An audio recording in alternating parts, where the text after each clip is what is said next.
পটুয়াখালীর বাউফল উপজেলার কনকদিয়া ইউনিয়নের কৃষি ও পানি নিষ্কাশনের সুবিধার্থে খাল পরিচ্ছন্নতা অভিযান অব্যাহত রয়েছে। মঙ্গলবার 4 আগস্ট 2026 ইউনিয়নের 6 নম্বর ওয়ার্ডের নারায়ণপাশা ও কুম্ভখালী গ্রামের কৃষি জমিতে পানি চলাচলের প্রধান খালে পরিচ্ছন্নতার কাজ করা হয়। স্থানীয়দের ভাষ্য, দীর্ঘদিন ধরে খালে ময়লা আবর্জনা ও বিভিন্ন প্রতিবন্ধকতা থাকায় কৃষি জমির পানি নিষ্কাশনে সমস্যা হচ্ছিল।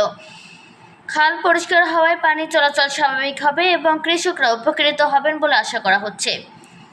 কনকদিয়া ইউনিয়নের সাবেক 2বারের চেয়ারম্যান, বাউফল উপজেলা বিএনপির সহ সভাপতি ও কনকদিয়া ইউনিয়নের বিএনপি সভাপতি গোলাম সরওয়ার জাহাঙ্গীরের নির্দেশনায় এই কার্যক্রম পরিচালিত হচ্ছে। স্থানীয়দের প্রত্যাশা, শুধু একটি খাল নয়, কনকদিয়া ইউনিয়নের বিভিন্ন গুরুত্বপূর্ণ খাল পর্যায়ক্রমে পরিচ্ছন্ন করে পানি নিষ্কাশন ব্যবস্থা আরও কার্যকর করা হবে। কৃষি ও পরিবেশ রক্ষায় খাল পরিষ্কার রাখার এমন উদ্যোগ অব্যাহত থাকুক, এটাই প্রত্যাশা স্থানীয়দের। কৃষকদের, 2 গ্রামের কৃষকদের কৃষি জমিতে পানি ওঠানামার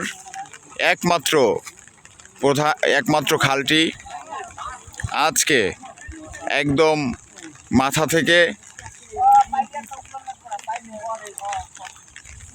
কনকদিয়া ইউনিয়ন পরিষদের সাবেক সফল চেয়ারম্যান জনাব গোলাম সরওয়ার জাহাঙ্গীর চাচার নির্দেশনায় পরিচ্ছন্নের অভিযান অব্যাহত রয়েছে।